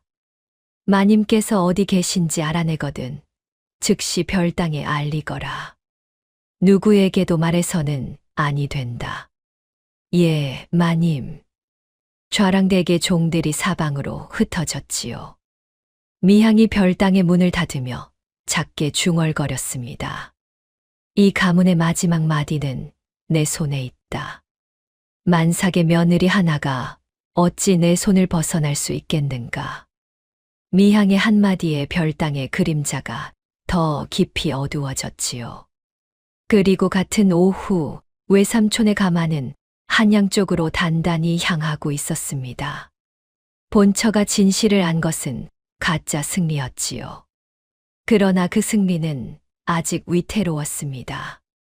적의 칼날이 점점 더 가까이 오고 있는 까닭이었지요. 본처가 외삼촌 댁에 도착한 지 닷새가 되던 날 아침, 좌랑댁의 종 하나가 별당 앞에서 미향에게 작게 답을 올렸습니다. 마님, 윤정승 댁의 만삭의 양반과 여인이 사흘 전부터 안채에 머무르고 있다는 소문이 있나이다. 미향의 입가가 처음으로 옅게 굳었지요. 그러나 곧 흐트러짐 없는 미소를 다시 매만졌습니다. 윤정승이라 하였느냐? 예, 마님. 윤정수 정승 댁이옵나이다. 본처의 외삼촌. 미향이 작게 중얼거렸지요. 미향의 두 눈에 옛 정씨 가문의 칼날이 한 줄 더 깊어졌습니다. 수고하였느니라. 이 일은 누구에게도 발설하지 말거라. 예, 마님. 종이 물러간 후 미향은 별당의 깊은 방으로 들었지요. 그러고는 작은 함 하나를 열어 작은 종이 쪽지 한 장을 꺼냈습니다. 그 종이에는 박씨 점쟁이의 사랑채 주소가 단정히 적혀 있었지요. 미향이 새로운 종 하나를 별당으로 불러들였습니다. 이 쪽지의 사랑채로 곧장 가거라. 박씨 점쟁이를 만나거든 이 한마디만 전하거라. 받은 답서는 즉시 태우고 한 달간 사랑채를 비우라고. 예, 마님. 종이 쪽지를 받아 들고 별당을 나섰지요. 그러나 미향은 거기서 멈추지 않았습니다. 별당의 깊은 방에서 미향이 옷장을 열었지요. 그러고는 좌랑댁의 늙은 종이 입던 회색 무명 저고리 한 벌을 꺼내었습니다. 이 가문의 칼날이 만삭의 며느리 하나에 끊어질 수는 없다. 미향이 작게 중얼거렸지요. 그날 밤 좌랑댁 별당의 작은 쪽문이 옅게 열렸다 닫혔습니다. 회색 무명 저고리의 한 그림자가 별당을 나섰지요. 그 그림자가 향한 곳은 한양 동쪽 정승가 쪽이었습니다. 같은 시각 외삼촌은 한양 동대문 안쪽 박씨 점쟁이의 사랑채 앞에 도착해 있었지요. 정승의 직책으로 가마를 조용히 세우고 점쟁이의 사랑채 대문을 두드렸습니다. 이 댁에 박씨 점쟁이가 거하고 있는가? 예, 어른. 안에 거하고 계시오나 잠시 출타 중이옵나이다. 대문을 연종이 머리를 깊이 숙였지요. 외삼촌의 미간이 잠시 좁혀졌습니다. 내 친히 들어가서 보겠다. 길을 비키거라. 외삼촌이 정승의 위엄으로 한 발을 내디뎠지요. 종이 차마 막지 못하고 길을 비키니 외삼촌이 박씨 점쟁이의 사랑채 깊은 방으로 들었습니다. 사랑채 깊은 곳에 작은 함이 외삼촌의 시야에 들어왔지요. 송영감이 일러준 그 함이었습니다. 외삼촌이 함을 열었지요. 함 안은 비어 있었습니다. 다만 함의 한쪽 구석에 작은 종이 부스러기 한 조각이 떨어져 있었지요. 이 늙은 여우가 외삼촌의 흰 수염이 천천히 떨렸지요. 그 종이 조각에는 작은 글자 한 줄이 옅게 적혀 있었습니다. 받은 답서는 즉시 태우고 한 달간 사랑채를 비우라. 그러나 그 종이 조각에는 보낸 자의 이름도 좌랑댁의 표식도 없었지요. 외삼촌이 그 부스러기를 옷서 반쪽에 조심스레 감추셨습니다. 그러고는 점쟁이의 사랑채를 무겁게 나서셨지요. 그러나 외삼촌은 알지 못하셨습니다. 같은 시각 정승가의 안채 깊은 방에서는 만삭의 며느리가 처음으로 한 그림자와 마주하고 있다는 것을. 본처가 안채의 깊은 방에서 옅은 잠에 든 것은 그 밤 자정이 가까울 무렵이었습니다. 만삭의 몸이 자리에 조심스레 누워 있었지요. 송영감은 안채 곁방에서 옅은 잠을 들었습니다. 옅은 인기척의 본처가 두 눈을 떴지요. 방의 문이 옅게 열려 있었고 한 그림자가 본처의 옷장 앞에서 가지런히 무릎을 굽히고 있었습니다. 누구냐? 본처의 작은 목소리에 그 그림자가 천천히 고개를 돌렸지요. 옅은 등불빛에 그 얼굴이 드러났습니다. 미향이었지요. 본처의 두 눈이 처음으로 깊이 굳었습니다. 만삭의 두 손이 자기 배를 가만히 받쳤지요. 마님, 깨어 계셨사옵니까? 미향이 작게 입을 떼었습니다. 그러나 그 목소리에는 평소의 옅은 미소가 없었지요. 이 밤에 어찌 이 자리에 있느냐? 마님께서 가져가신 것을 회수하러 왔나이다. 옷서 반쪽에 단단히 감추셨다는 그 노리개 말씀이 옵나이다. 미향이 본처의 옷장 안에서 무엇을 만지고 있었지요. 그러나 미향이 자리에서 천천히 일어났습니다. 마님, 한 가지를 여쭙고 싶나이다. 무엇이냐? 이 만삭의 배가 어찌 부풀어 있는 것이옵니까? 가문의 마지막 마디가 이 배 안에 있다 하셨지요. 그러나 가문의 마지막 마디는 늘 가장 약한 자리에 있는 법이옵나이다. 미향이 한 발 더 다가왔지요. 본처의 만삭배에 미향의 시선이 단단히 닿았습니다. 본처가 자기 두 손에 더 힘을 주었지요. 미향, 그대가 이 안채에 든 까닭이 놀이개가 아니라 이 배라는 것을 나는 알고 있다. 본처의 목소리는 떨리지 않았습니다. 미향이 잠시 멈추었지요. 마님께서는 무엇을 알고 계시나이까? 그대가 정연이라는 이름이라는 것, 그대의 친정이 옛 정씨 가문이라는 것, 그리고 그대의 시아버지가 그 가문을 멸하셨다는 것. 미향의 두 눈이 처음으로 굳었지요. 그러고는 옅은 미소를 잠시 다시 매만졌습니다. 그러시면 마님, 더더욱 소첩이 이 자리를 비워둘 수가 없겠나이다. 마님께서 진실을 알고 계시다면 그 진실이 세상에 나오기 전에 마님의 입을 가만히 닫아 두어야 하겠지요. 미향의 한마디에 본처의 두 손이 처음으로 옅게 떨렸습니다. 미향이 한 발 더 다가왔지요. 두 여인의 거리가 옅은 등불 한 자락이었습니다. 미향, 그대의 칼날이 옛 가문의 슬픔에서 나왔다는 것을 나는 안다. 그러나 그 칼날이 만삭의 본처와 태어나지 않은 핏줄을 향한다면 그대는 그대의 어머니를 한 번 더 잃는 것이니라. 본처의 한마디에 미향의 한 발이 처음으로 멈추었지요. 어머니라 하셨소이까. 그대의 어머니께서 강보의 그대에게 그 놀이개의 매듭을 곱게 메어주신 그 손이 그대가 만삭의 본처를 해치는 손과 같은 손이 되기를 원하셨겠느냐. 본처의 두 눈이 미향의 두 눈을 단단히 들여다보았지요. 미향의 입가가 처음으로 잠시 흐트러졌습니다. 그러나 그 흐트러짐은 다음 한마디로 다시 굳었지요. 마님께서 어머니라는 단어를 입에 올리지 마시지요.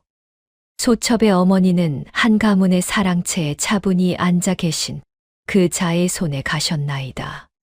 미향, 그 어머니께서 가신 까닭이 가문의 칼날이라면 그대의 칼날 또한 다른 한 어머니에게 같은 일을 하는 것이 아니겠느냐.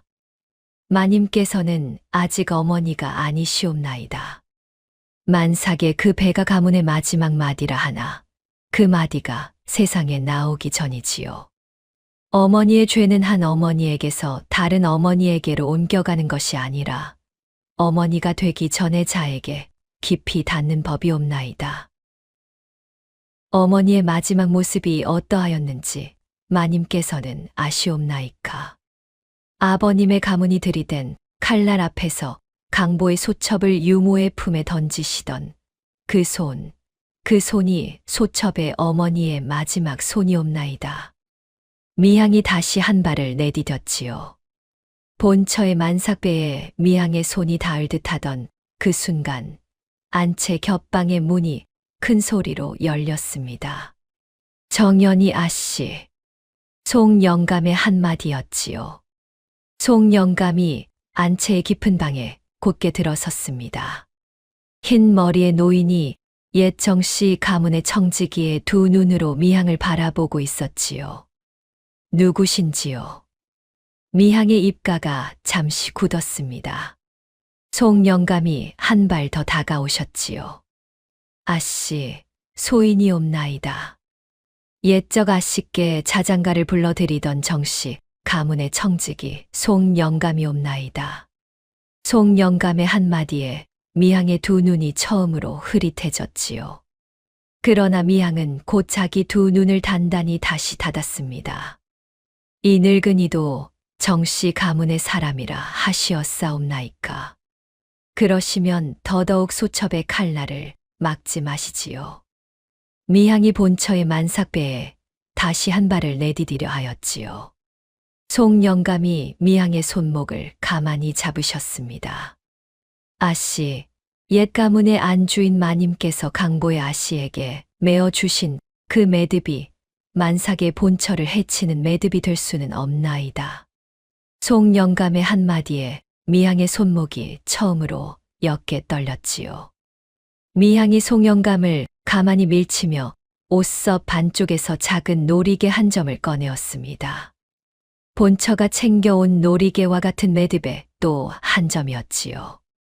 미향의 자기 놀이개였습니다. 그러나 미향이 그 자리에서 한 발을 다시 물렸지요.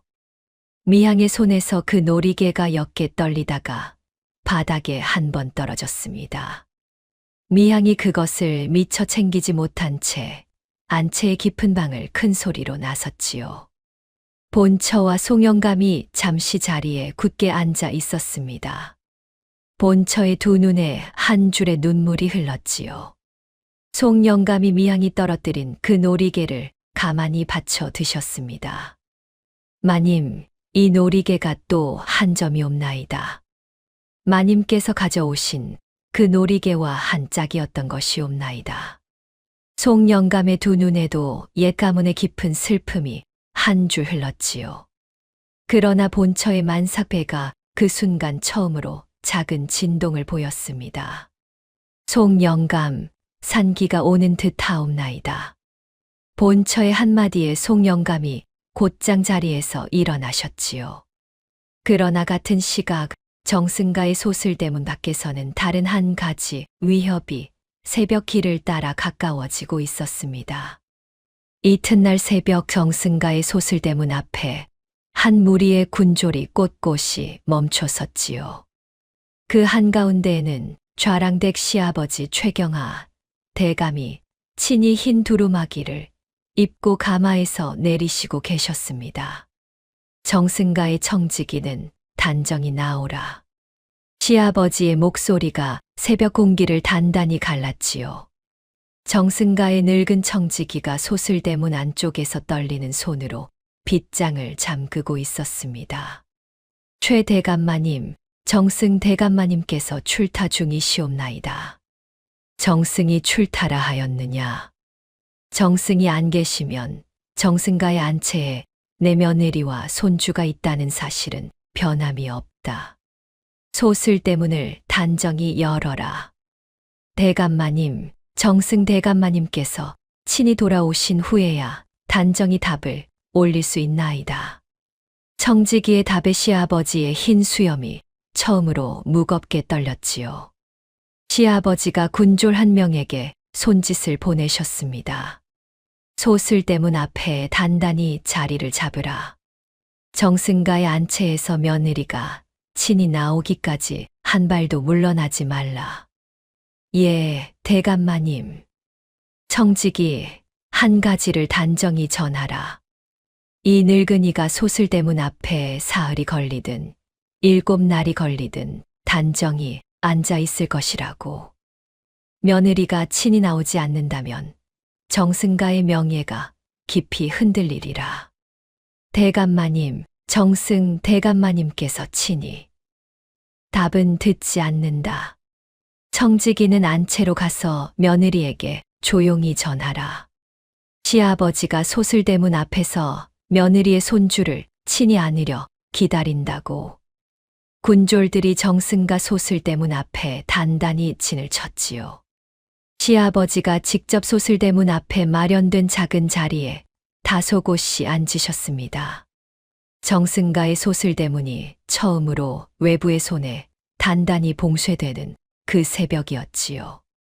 안채의 깊은 방에서는 본처가 만삭의 진통과 마주하고 있었습니다. 송영감이 본처의 곁에서 두 손을 가만히 받쳐 들고 있었지요. 본처의 두 눈에 한 줄의 깊은 눈물이 흘렀습니다. 송영감, 외삼촌께서 아직 돌아오지 않으셨나이다. 소슬대문 밖에는 시아버지께서 친히 와 계시다 하옵나이다. 이 산통의 한가운데서 소첩의 두 손은 무엇을 거두어야 하는 것이옵니까? 송영감의 두 눈에도 깊은 무엇이 비쳤지요. 같은 시각 한양 쪽에서는 외삼촌의 가마가 무거운 발걸음으로 정승가 쪽으로 향하고 있었습니다. 진실은 모두 알았으나 진실을 증명할 답서는 사라졌고 점쟁이도 잠적하였지요. 첩의 칼날이 안채까지 다가왔다가 물러갔고 좌랑대게 시아버지가 친히 정승가 소슬대문 앞에 단단히 자리를 잡으셨습니다. 본처는 만삭의 진통의 한가운데 있었지요. 모든 것이 한꺼번에 무너지는 그 새벽이었습니다. 본처가 만삭의 진통 속에서 송영감의 두 손을 가만히 잡았지요. 송영감 어머니께서 일러주신 가르침이 옳다면 이 손이 한 번만 더 거두면 되는 것이옵니까? 마님, 그 한 번이 가장 무거운 한 번이옵나이다. 그러나 마님의 두 손은 이미 그 한 번을 거둘 단단함을 가지셨나이다. 송영감의 한마디에 본처의 두 눈에 처음으로 옅은 빛이 다시 비쳤지요. 안채의 깊은 방은 만삭의 며느리와 늙은 청지기의 두 손이 단단히 마주잡은 채 새벽을 견디고 있었습니다. 본처가 안채의 깊은 방에서 만삭의 진통과 마주하고 있던 그 새벽, 본처의 두 눈에 어머니의 음성이 다시 한 줄 울렸습니다. 운명이란 점괘에 달린 것이 아니라 거두는 손에 달린 것이니라. 본처가 두 눈을 감았지요. 그러고는 자기 두 손을 가만히 들여다보았습니다. 그 두 손은 약사발의 향을 가려낸 손이었고 첩이 떨어뜨린 놀이개를 알아본 손이었지요. 한밤의 소슬대문을 처음으로 밀어 연 손이었고 첩의 칼날 앞에서도 떨리지 않은 손이었습니다. 어머니, 이 손이 거두어야 할 마지막이 무엇이옵나이까? 본처가 작게 빌었지요. 만삭의 진통이 다시 한 박자 더 깊어졌습니다. 송영감이 본처의 두 손을 조심스레 받쳐 들고 있었지요. 마님 소슬대문 밖의 시아버지, 대감마님은 이 늙은이가 단단히 막아드리겠나이다. 마님께서는 우선 이 손주를 단단히 거두십시오. 송영감, 진실의 증거가 모두 사라졌나이다. 답서도 점쟁이도 미양이 떨어뜨린 놀이개 하나만 남아있나이다. 마님, 놀이개 한 점이 한 점이오나 이 늙은이의 옷서 반쪽에는 옛적부터 깊이 감추어 둔 한 가지가 있나이다. 그날이 오기를 20여 년을 기다린 것이옵나이다. 송영감의 한마디에 본처의 두 눈이 처음으로 옅게 빛났지요. 만삭의 진통의 한가운데에서 본처가 한 가지를 깨달았습니다. 진실의 증거는 사라진 것이 아니라 옛적부터 한 늙은 청지기의 옷서 반쪽에 조용히 살아있었던 것입니다. 같은 시각 외삼촌의 가마가 정승가 소슬대문 앞에 다다랐지요. 외삼촌이 가마에서 친히 내리시니 소슬대문 앞에 시아버지와 군졸들이 외삼촌의 시야에 차분히 들어왔습니다. 최대감, 이 새벽에 무엇 하시는 것이요? 외삼촌의 한마디에 시아버지가 자리에서 곧게 일어나셨지요. 정승대감, 내 며느리와 손주가 이 댁의 안채에 있다 하니 내 친히 모셔 가러 왔소이다. 며느리는 이 댁의 조카요. 만삭의 진통과 마주하고 있는 사람을 군졸의 손으로 모셔 가시겠다는 것이요. 며느리는 좌랑의 처이지 정승의 조카가 아니요. 친정 외삼촌 댁에 머무르는 것은 좌랑 댁의 명예에 어긋나오. 명예라 하셨소.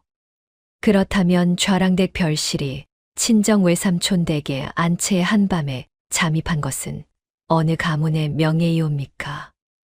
외삼촌의 한마디에 시아버지의 흰 수염이 처음으로 무겁게 떨렸지요. 무슨 말씀이오니까 정승대감. 이 일은 사랑채에서 차분히 정리합시다. 군졸은 소슬대문 밖에 그대로 두시고 최대감 친히 정승가의 사랑채로 드시지요. 외삼촌의 단정한 말씀에 시아버지가 잠시 망설이셨지요. 그러나 별실이 안채에 잠입하였다는 외삼촌의 한마디가 시아버지의 두 손을 옅게 떨리게 만들었습니다. 시아버지가 군졸에게 손짓을 보내신 후 외삼촌의 뒤를 따라 정승가의 소슬대문 안쪽으로 들어가셨지요.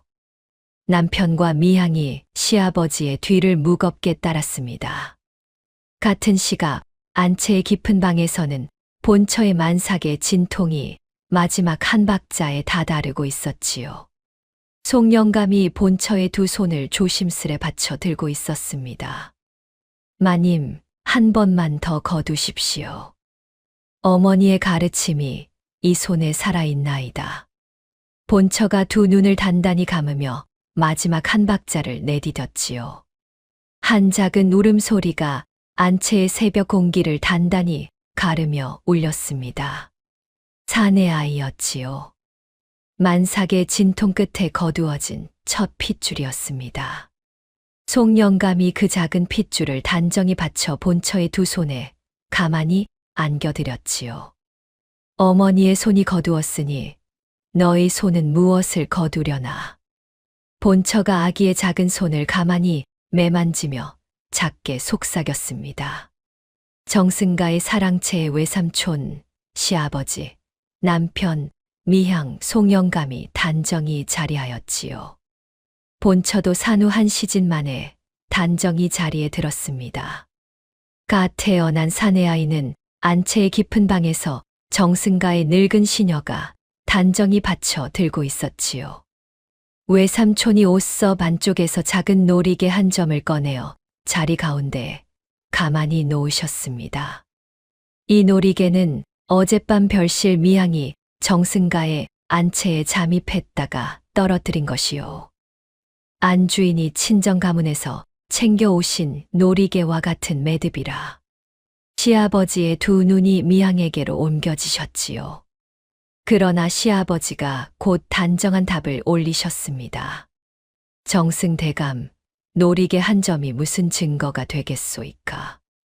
안채에 어떤 시녀가 만든 것일 수도 있고 어디서 주워온 것일 수도 있지요.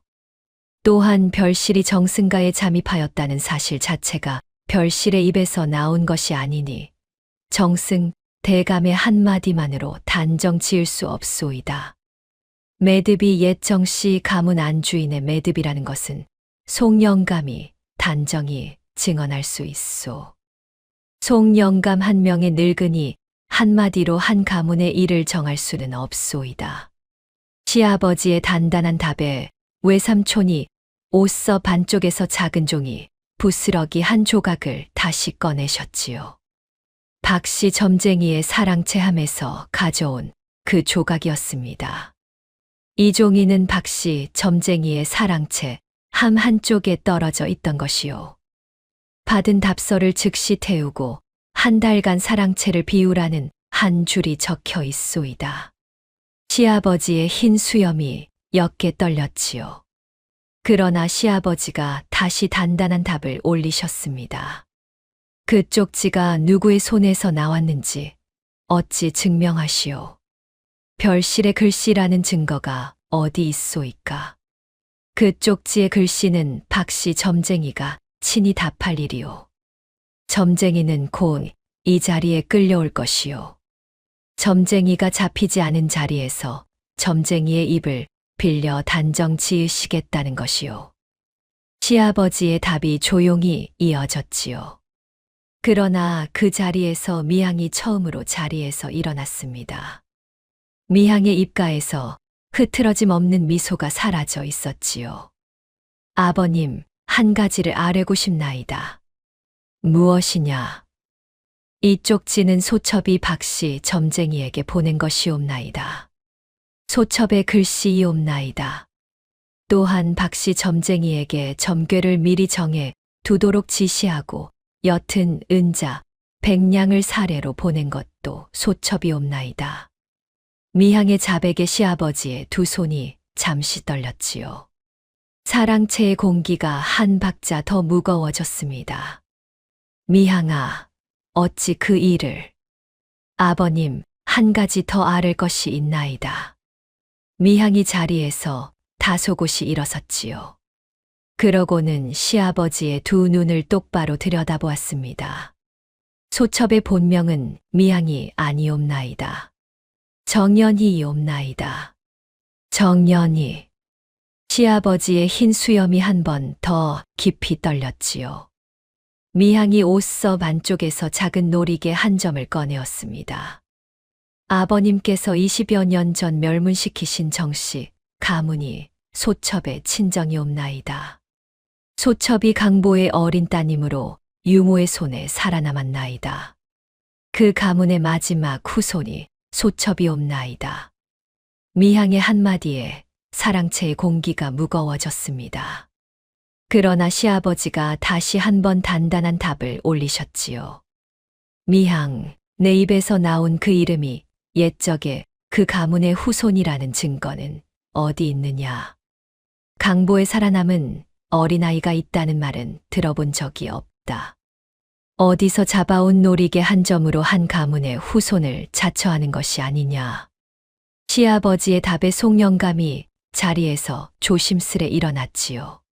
흰 머리의 노인이 옛 정씨 가문의 청지기에 두 눈으로 시아버지를 바라보고 있었습니다.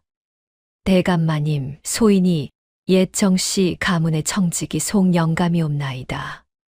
강보의 정연이 아씨를 유모의 손에 안겨 사랑채 뒷문으로 빼내었던 자가 이 늙은이옵나이다. 송영감. 시아버지의 두 눈이 처음으로 송영감의 두 눈을 마주 들여다보셨지요. 시아버지의 흰 수염이 한 번 더 깊이 떨렸습니다. 그러나 시아버지가 다시 단단한 답을 올리셨지요. 20여 년 전 일이라 기억이 흐릿하다. 또한 옛 정씨 가문 멸문은 조정의 결정이지 이 늙은이의 결정이 아니었다. 점괘는 점쟁이의 일이지 이 늙은이의 일이 아니다. 송영감이 옅은 목소리로 한 줄을 부르셨지요. 하늘은 하나요. 별은 무수히 많아도 어머니의 품은 오직 하나로구나. 옛 정씨 가문의 자장가 한 구절이었습니다. 그 자장가의 한 줄이 사랑채의 공기를 단단히 갈랐지요. 미향의 두 눈에 처음으로 옛 정씨 가문의 안주인이 비쳤습니다.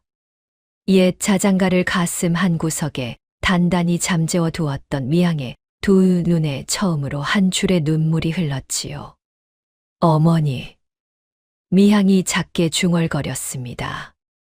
그러고는 시아버지의 두 눈을 다시 단단히 들여다보았지요.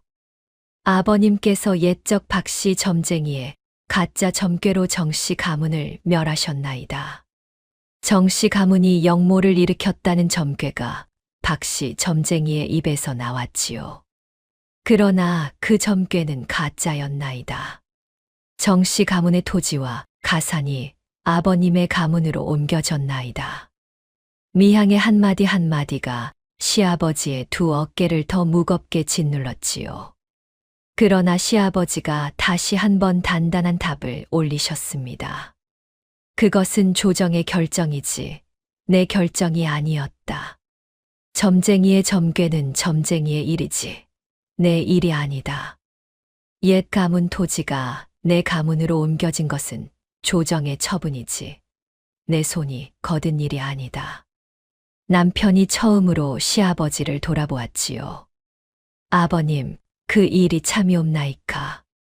영달아, 너는 아무 말 말거라. 시아버지의 답이 무겁게 떨렸지요. 그러나 시아버지의 두 눈에는 아직 한 자락의 단단함이 남아 있었습니다. 사랑채의 공기가 한 박자 더 무거워졌지요. 외삼촌의 시선이 송영감에게로 옮겨졌습니다. 송영감, 더 아를 것이 있으시오. 예, 정승 대감마님. 소인이 마지막 한 가지를 아뢰겠나이다. 송영감이 가지런히 한 발을 앞으로 내디디셨지요. 그러고는 시아버지의 두 눈을 똑바로 들여다보았습니다. 대감마님, 옛적 정씨 가문 멸문 직전 한 달간 대감마님께서 박씨 점쟁이를 친히 사랑채에 부르신 적이 7차례가 있었나이다. 소인이 청지기로 그 사랑채를 곱게 시중 들었던 자이옵나이다. 그 7차례의 사랑채에서 대감마님과 박씨 점쟁이가 가짜 점괘를 미리 정해두는 것을 소인이 친히 들었나이다. 시아버지의 흰 수염이 처음으로 무겁게 흔들렸지요. 그러나 시아버지가 마지막으로 한 번 더 답을 올리셨습니다. 늙은 청지기의 한마디로 한 가문의 일을 단정 지을 수 없다. 예질은 예질이오. 증거가 없다. 송영감이 옷섭 안쪽에서 작은 종이 한 장을 꺼내어 자리 가운데 차분히 놓으셨지요. 대감마님, 그 7차례 중 마지막 자리에서 대감마님께서 친히 쓰신 답서 한 통이옵나이다. 박씨 점쟁이에게 살해 은자 1000냥을 약속하신 한 줄이옵나이다. 소인이 정씨 가문 멸문 직후 옛사랑채를 조용히 정리하다가 이 답서를 옷섭 안쪽에 깊이 감추어 둔 것이옵나이다. 20여 년을 그날이 오기를 기다린 것이옵나이다. 송영감의 손에서 시아버지의 친필 답서가 외삼촌의 자리 가운데 굳게 놓였지요. 시아버지의 두 손이 처음으로 단정함을 이루셨습니다. 시아버지의 흰 수염이 무겁게 떨리며 시아버지가 그 답서를 한번 가만히 들여다보셨지요. 그것은 시아버지의 친필이었습니다. 시아버지가 한 번 더 두 눈을 감으셨지요. 사랑채의 공기가 한 박자 더 무거워졌습니다.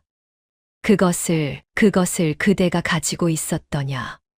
시아버지의 한마디에 처음으로 무너지는 음성이 비쳤지요.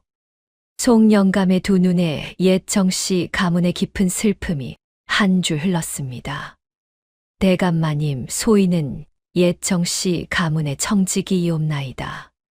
안주인 마님의 마지막 손이 강보의 아씨를 소인의 손에 던지시던 그 한 장면을 잊을 수 없었나이다. 남편이 처음으로 자리에서 일어났지요. 아버님, 옛 정씨 가문 멸문이 아버님의 손에서 나온 일이었사옵나이까. 영달아. 시아버지의 입에서 답이 나오지 않으셨지요. 남편의 두 손이 무릎 위에 꼿꼿이 모인 채 두 눈이 감겼습니다. 외삼촌이 단정히 한마디를 보태셨지요. 최대감 친필 답서와 청지기의 증언과 별실의 자백이 한자리에서 일치하였소. 20여 년 전 옛 정씨 가문 멸문 사건은 다시 한번 조정에 단단히 올려질 것이요. 또한 이번 만삭의 며느리에 대한 독살 시도와 안채 잠입도 별실 정연이와 별실이 매수한 박씨 점쟁이의 공모로 단단히 입증되었소. 박씨 점쟁이는 곧 조정의 형리가 산속절에서 찾아낼 것이요. 모든 것이 조정의 단정이 올라가리라. 외삼촌의 한마디에 사랑채의 공기가 단단히 굳었지요. 시아버지는 두 손으로 흰 수염을 받쳐 쥐고 있을 따름이었습니다. 남편은 두 손을 무릎 위에 단정히 모은 채 두 눈을 감고 있었지요. 본처가 단정히 한 발을 앞으로 내디뎠습니다. 외삼촌, 한 말씀 올리고 싶사옵나이다. 하문하거라, 예원아. 정연이 아씨의 복수가 만삭의 본처에 미친 것은 죄이옵나이다. 그러나 정연이 아씨의 가문 멸문이 무고하였다면 그 죄는 단죄하시되 그 사연은 함께 헤아려 주시지요. 본처의 한마디에 미양의 두 눈에 한 줄 더 깊은 눈물이 흘렀지요. 외삼촌이 본처의 한마디를 단정히 받아들이셨습니다. 예원아, 너의 청을 새기리라. 정연이의 단죄는 사형이 아니라 유배로 정하리라. 다만 좌랑댁 별실의 자리는 박탈된다. 조정의 단단한 판결은 보름이 더 지나서야 내려왔지요. 시아버지 최경하 대감은 예정씨 가문 멸문 사건의 주모자로 삭탈관자 후 유배에 처해졌고 가문의 토지와 가사는 정몰되었습니다. 남편 최영달은 좌랑의 직책에서 삭탈되었고 가문에서 출족되었지요. 별실 정연이는 유배에 처해졌고 박씨 점쟁이는 예정씨 가문 멸문과 이번 본처 독살 공모의 공범으로 단단한 형벌에 처해졌습니다. 세월이 흘러 본처가 외삼촌 댁의 안주인으로 조용히 자리한 어느 봄날 한낮, 안채의 마당에는 본처의 어린 아들이 두 손에 작은 놀이개를 매만지며 단단한 발걸음을 디디고 있었지요. 그 놀이개는 어머니가 시집 가시기 전 친정에서 받으신 옛 놀이개였습니다. 본처의 두 손에는 친정 어머니의 약초 단이 한 줌 들려 있었지요. 본처의 두 눈에는 처음으로 평안한 빛이 단단히 자리하고 있었습니다. 외삼촌이 마당 한쪽에서 흰 수염을 한번 가만히 쓸어 내리시며 그 모습을 바라보셨지요. 송영감이 외삼촌의 곁에서 같은 평안한 빛으로 그 마당을 바라보고 계셨습니다. 예원아, 운명은 거두는 손에 달린 것이라 하신 어머니의 가르침이 이 마당에 단단히 살아있구나. 예, 외삼촌. 어머니께서 일러주신 그 가르침이 소첩의 손에 살아있나이다. 송영감, 그대의 옷서 반쪽에 조심스레 감추어 두셨던 그 한 장의 답서가 한 가문의 진실을 거두어 드렸소이다. 정승 대감마님, 마님께서 약사발의 향을 가려내지 않으셨다면 이 늙은이의 답서는 옷섭 안쪽에서 조심스레 잠든 채 한 가문의 일을 묻어두었을 것이옵나이다. 송영감의 두 눈에도 처음으로 깊은 평안이 비쳤지요. 운명이란 점쟁이의 점괘에 달린 것이 아니라 자기 두 손에 거두어 가는 것이옵나이다. 만삭의 한 며느리가 약사발의 향을 가려낸 그 한 손, 소슬대문을 처음으로 밀어 연 그 한 발, 첩의 칼날 앞에서 떨리지 않은 그 한 자리가 한 가문의 진실을 거두어 드렸지요. 그리고 그 손과 그 발과 그 자리가 한 어린 핏줄을 곱게 거두어 평안한 봄날에 닿게 하였습니다. 다음 영상을 빠르게 만나보시려면 좋아요와 구독을 눌러주세요. 지금 화면에 나오는 더 재미있는 영상들도 함께 해주세요. 그럼 모두 행복한 하루 보내세요. 감사합니다.